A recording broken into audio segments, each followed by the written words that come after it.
Our greatest weakness may be food, but this mouth-watering meal may have around 0.5 milligram of pesticides in it. If that has to be quantified, it is less than a pinprick. But do you realize that this would mean that you are ingesting pesticide that is more than 40 times what an average American would consume?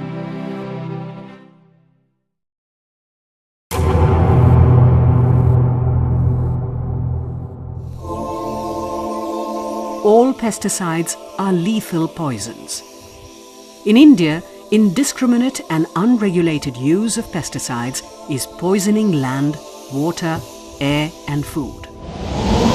India spreads out nearly 90,000 tons of pesticides on its fields, making it one of the largest users in the world. Farmers use pesticides carelessly. Some use the wrong chemical, while others overuse. Many harvest immediately after spraying. That is why there are dangerous levels of pesticide in ladyfingers, tomatoes, cabbage and cauliflower.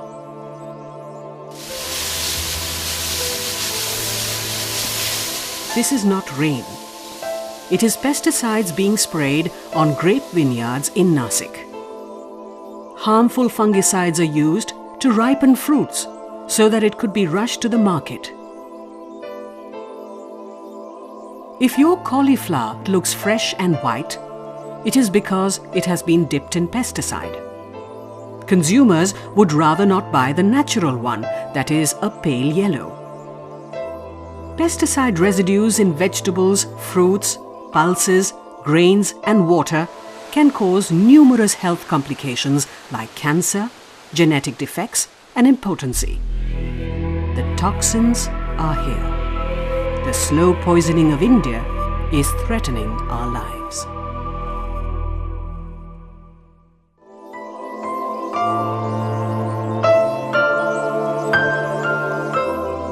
Welcome to Kerala, God's own country. Sometimes names can be really misleading. Take this area in Kasaragod. It is called Swarg. In Hindi and Malayalam, Swarg means heaven. Nothing could be more ironical. For those in Swarg, this is no heaven, as it is plagued by disease and tragedy.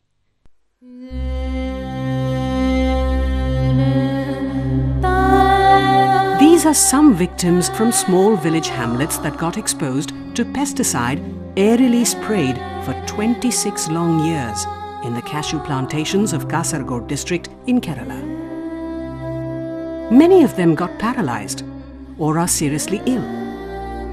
Swarg and other areas like Padre, Mulayar and Bellur in Kasaragod district of Kerala have become living examples of how the poison in pesticides could be lethal to our health when used excessively and carelessly.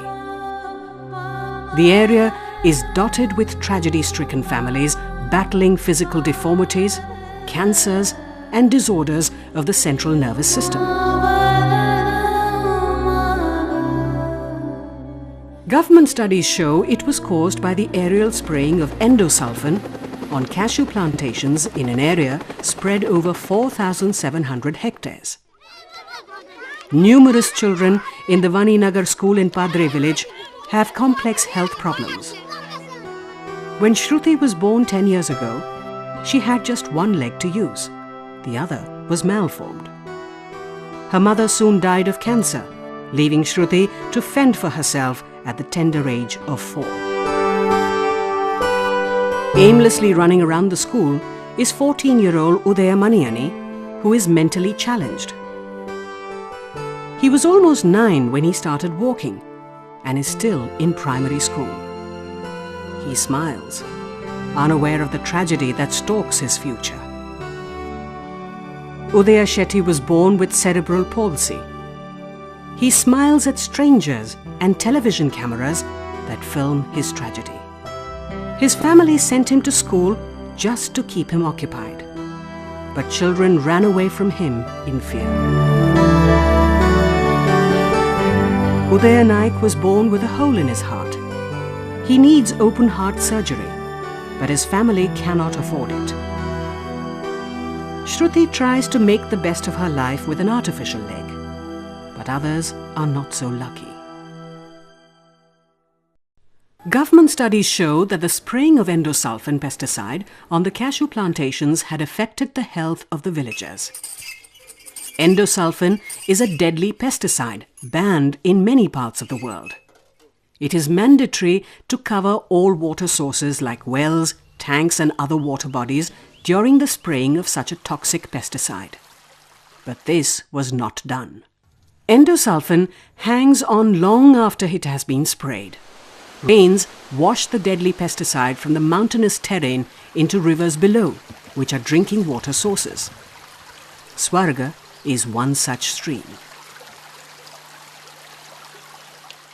I started my practice here in 1982.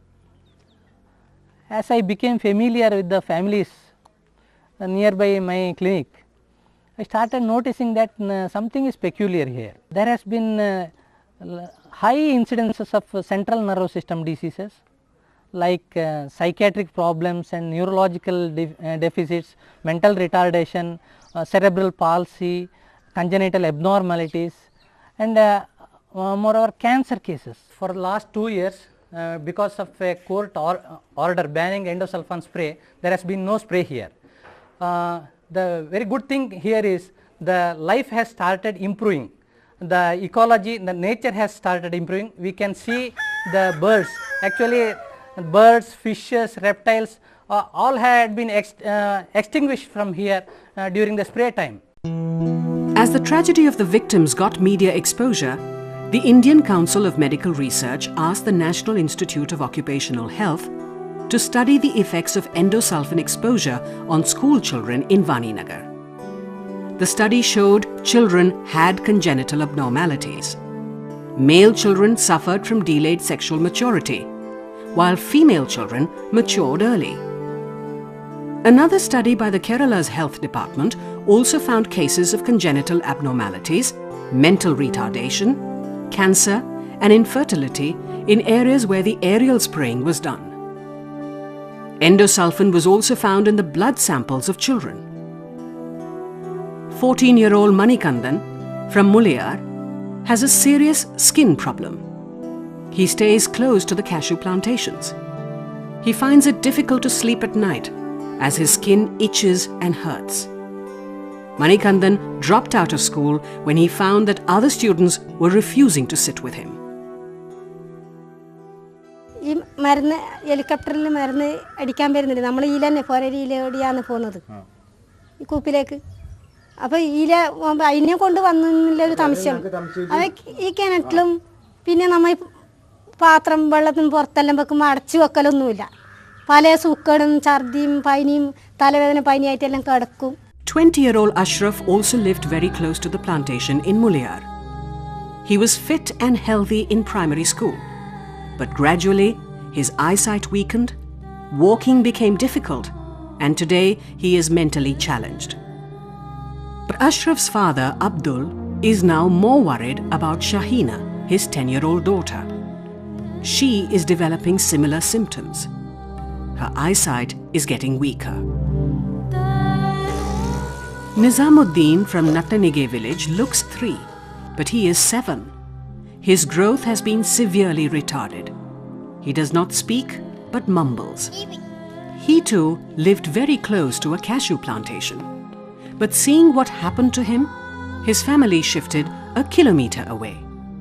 But it is just too late. In the same area is 22-year-old Hemlata. Her mother remembers how she walked to school through the plantations while the spraying was on. But after the 7th standard, she found life going out of her hands and legs. Today she cannot move at all and lies in a corner. Seeing so many medical complications in areas where spraying was done, the Muliyar village panchayat, which is the local self-governing body, banned the use or sale of pesticides. ഞങ്ങളുടെ കശുവണ്ടി ഉൽപ്പാദിക്കുമ്പോൾ ഞങ്ങൾ കീടനാശിനി തെളിക്കില്ല, endosulfan തെളിക്കാറില്ല. Plantation കോർപ്പറേഷൻ്റെ പ്ലോട്ടിലേക്ക് മാത്രമേ ഇത് തെളിക്കുന്നുള്ളൂ.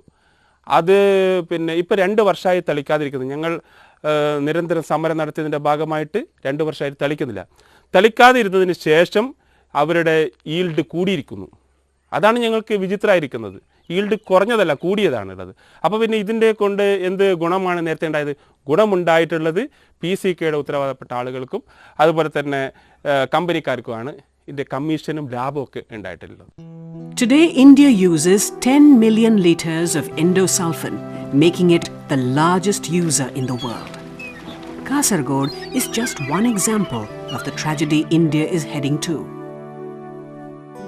The Indian Council of Medical Research in a study found large amounts of pesticide residues in fruits, vegetables, pulses, grains, wheat flour, eggs, meat, fish, poultry and milk. The daily breakfast, lunch and dinner we relish could actually be a cocktail of chemicals. It is a complex issue. Pests destroy crops around 15 billion rupees every year in India. To save their crops, farmers use pesticides. But most of them spray it in excess, hoping it would be more effective. Studies have shown that only 10% of the sprayed pesticide hits the pests. The atmosphere absorbs the rest, so it goes on to destroy land and water bodies. Harmless insects that nature created to destroy pests also die in the process. Farmers do not even take the basic precautions like covering their face and wearing gloves while spraying. The pesticide industry in India is booming. It is worth over 50 billion rupees. As pesticide residues cross tolerable limits in Indian agricultural products, many countries are now rejecting Indian tea and grapes, among other foodstuff. सब्जियों पर जब भी हम spray डालते हैं तो spray का जो असर है जो वो सब्जियों में हो जाता है, उससे सुंडी वगैरह तो मर ही जाती है, लेकिन उसका असर जो है वो सब्जियों में हो जाता है. जो सब्जियां हम बाज़ार में लेके जाते हैं, बाज़ार में से आगे पब्लिक खरीदती है, तो उस पब्लिक के ऊपर इस स्प्रे का बुरा असर पड़ रहा है. When India's Green Revolution started, Punjab had a pioneering role. But today there is a dark reality playing out in its fields. Excessive use of pesticides is taking its toll. Its topsoil and water bodies are contaminated with chemicals. Health is another casualty. हर चीज़ को आप जो है ना मतलब इतने chemicals खाते हैं, इनसे तरह तरह की बीमारियां नेचुरली बढ़ेंगी. आपका रेजिस्टेंस है, आपका इम्यून सिस्टम है, सारा डिस्टर्ब हो जाता है, उससे और बीमारियां फैलती हैं. As pesticide was expensive, farmers took huge loans. But soon, insects developed immunity to pesticides and merrily ate into the crops. The farmers who were well-to-do once upon a time got caught in the unending whirlpool of debt. Punjabi farmers were among the toughest in India, but in the last few years, hundreds of them committed suicide. Their pride could not accept the shame that came with a moneylender knocking on their doors. Welcome to Harkishanpura in Punjab. Once upon a time, it was fertile, fetching huge returns for its cotton crop. Today, villagers are struggling with huge debts that came with chemical farming. The land and water has been devastated with poison. Every year brings in more losses. The local self-governing body in the village has announced that Harkishanpura is up for sale. Almost every family reels under debt as high as 600,000 rupees. ਪਹਿਲਾਂ ਜਿਹੜੀ ਸਾਡੀ ਸਾਰੇ ਪਿੰਡ ਦੀ position ਬਹੁਤ ਠੀਕ ਸੀ, ਕੋਈ ਸਾਡੇ ਜਿੰਮੇ ਕੋਈ ਕਰਜ਼ਾ ਨਹੀਂ ਸੀ, ਵਧੀਆ ਆਪਦਾ ਚੰਗੀ ਫਸਲ ਕਰਦੇ ਸੀ, ਚੰਗਾ ਖਾਂਦੇ ਪੀਂਦੇ ਸੀ. ਉਦੋਂ ਬਾਅਦ ਜਦੋਂ ਨਰਮੇ ਦੇ ਵਿੱਚ ਸੁੰਡੀ ਪੈਣ ਲੱਗੀ, ਨਰਮਾ ਹੋਣੋਂ ਹਟ ਗਿਆ, ਅਸੀਂ ਉਹ 'ਤੇ ਖਰਚ ਕਰੀ ਗਏ. ਬਹੁਤ ਸਪਰੇਹਾਂ 30 35 ਸਪਰੇਹਾਂ ਅਸੀਂ ਨਰਮੇ 'ਤੇ ਕਰਦੇ ਰਹੇ ਹਾਂ. ਉਹਨਾਂ ਦਾ ਕਾਫੀ ਖਰਚਾ ਸਾਡੇ ਜਿੰਮੇ ਪੈ ਜਾਂਦਾ, ਪਰ ਨਰਮਾ ਬਿਲਕੁਲ ਨਹੀਂ ਸੀ ਹੁੰਦਾ. Instead of destroying the pesticide containers, villagers reuse them to store foodstuff. This is a family that uses it to store curd. ਅਸੀਂ ਖੇਤ ਸਪਰੇਅ ਕਰਦੇ ਜਦੋਂ ਬਾਲਟੀ 'ਚ ਘੋਲ ਕਰਦੇ ਹਾਂ ਉਹੀ ਬਾਲਟੀ ਧੋ ਕੇ ਉਹਦੇ ਬਾਅਦ 'ਚ ਅਸੀਂ ਘਰੇ ਲਿਆਉਣੇ ਆ ਉਸੇ 'ਚ ਪਾਣੀ ਪੀਂਦੇ ਆ ਉਸੇ 'ਚ ਨਹਾਉਂਦੇ ਆ ਜਾਂ ਡੱਬਾ ਹੁੰਦਾ ਉਹ ਅਸੀਂ ਘਰੇ ਲਿਆਉਣੇ ਆ ਔਰ ਲੈਟਰਿੰਗ ਹਰੇਕ ਦੇ ਘਰੇ ਪਿਆ। India gloated over the success of the Green Revolution that introduced pesticides and agrochemicals. But it failed to see what it did in terms of destroying the rich biodiversity. Pesticides have persistent organic pollutants within that can dangerously hang around in our ecosystem for decades. If it settles on land and water bodies, it could result in neurological disorders, weakening of the immune system, and play havoc with the endocrine system, affecting growth and reproduction.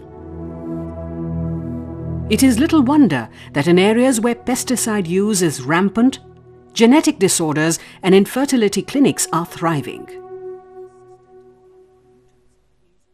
One of the persistent organic pollutants is DDT.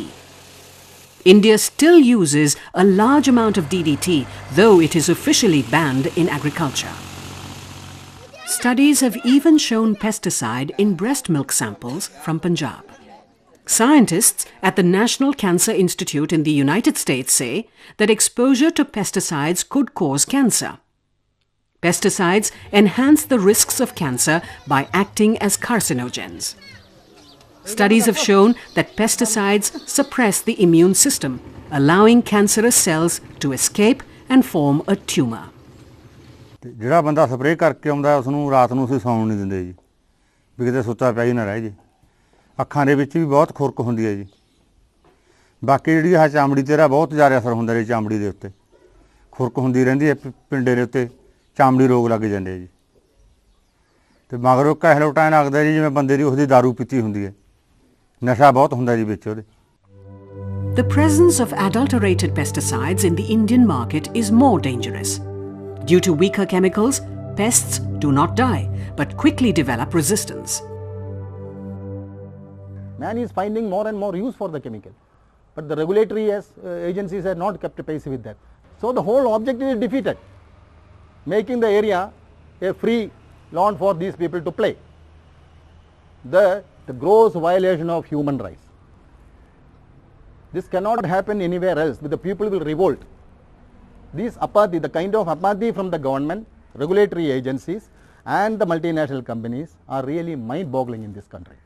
Unless something is done quickly and effectively, situation may go out of control and this nation will soon become a sick state. Over 600 farmers in Nasik district have switched from chemical farming to organic farming. This has come out of the realization that organic farming is the only way out to breathe life into their degraded land. Nasik has large grape farms that pump in pesticides worth 40 to 60,000 rupees per acre. A study on female grape workers in India found that exposure to pesticides led to a high rate of abortions. Abhilash Gorhe, who grows grapes, pulses and cereals in Nasik, has completely shifted to organic farming. After a bout of chemical farming, he opted to grow food that is free of poison. His farms are full of flowers and butterflies. He lets the weeds grow as it is a part of the natural ecosystem in a field. No wonder then that natural predators like black ants are actively eating the pests that attack his grape orchard. He's teaching other farmers to use leaves of various plants like the papaya, castor and custard apple to make biopesticides. When Madhav Rao Barve from Kothure village of Nasik in Maharashtra started farming 50 years ago, there were no pesticides. He used natural elements like neem and castor cakes to fight pests. Then came pesticides. Initially, the yield shot up, but it soon fell as the land got poisoned. Today, Madhav Rao is back to organic farming. His organically grown sugarcane earns him higher profits as he does not have to invest in expensive pesticides. Every year, his yield improves as the soil on his farm is getting richer. Increasingly, farmers are trying to get out of the poison spiral. Using traditional Indian knowledge, they are whipping up portions and powders using plant extracts and animal waste to produce food that is rich and pure. They are using herbal pesticides like neem. As no chemicals are used, natural enemies of pests like birds and insects are thriving. Farmers like Tokiamodu in Warangal are now actually sticking in tree branches in the midst of their fields so that birds can perch on it and train their eyes on pests for their next meal. Green farming is finally in. These green farmers are waging a silent biological war against pests and are winning. This is the silver lining in an otherwise bleak scenario. Indian scientists at the Energy and Resources Institute in New Delhi have found faster ways to degrade pesticides like endosulfan in 15 days that would otherwise have taken decades. It is also working on development of plant-based pesticides that are environment-friendly and biodegradable. Out of the country's total pesticide consumption, 55% is consumed by cotton farming alone. Andhra Pradesh, which is heavily into cotton farming, spreads pesticide worth 7 billion rupees on its fields. Nature created 27 natural predators of the American bollworm that attacks the cotton plant. But pesticide kills the predators even before the bollworm has come on the scene. There are more than 13,000 pesticide peddlers in Warangal itself. A few years ago, farmers moved from traditional crops to cotton as the profits were high. But with pests becoming immune to poison, their losses started piling up. The story of Punjab was being played once again in Warangal. Cotton farmers are now caught in the pincer of debt. Hundreds committed suicide, unable to pay the piling debts that came with heavy investments in pesticide. As pesticide is easily accessible, farmers or their family members were tempted to consume it to escape from the harsh realities of poverty. This is a hospital ward in Warangal with many such victims. With the soil wilting under poisonous chemicals, farmers are now moving back to the traditional methods of trapping pests with light traps. Insects get attracted to the light at night and then fall into their watery grave below, which is a pail of water mixed with kerosene. Agricultural production is possible without using any pesticides, and we must work towards building a world without using pesticides. A pesticide-free village is definitely possible. I think only commitment is required. We all now know that we have the power to destroy nature. But instead, can we use nature to help us live a sustainable life? The tragedy of pesticide poisoning can get transferred to the next generation due to genetic changes, as we have seen in Kasaragod.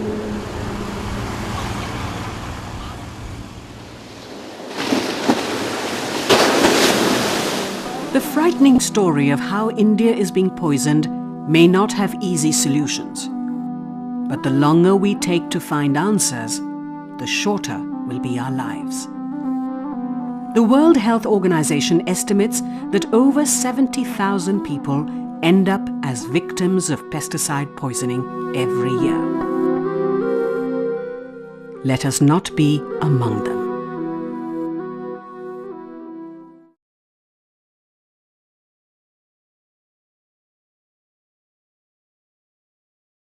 పానుగాకులు తెచ్చి బురద పొలములోన భాగములుగా పెట్టి బురద పొలంలోన భాగములుగా పెట్టి చేసినోళ్ళంతా మందులేసి పంట పండించలేదు పశువుల పెండ ఆకులు అలములు ఒక్క దగ్గరేసి భాగములుగా పెట్టి వేసి బాగా మురుగా పెట్టి మురిగిన ఎరువును మెట్ట భూములేసి మురిగిన ఎరువును మెట్ట భూములేసి ఎక్కడ వ్యవసాయం చేసిన వాళ్ళంతా మందులేసి పంట పండించలేదు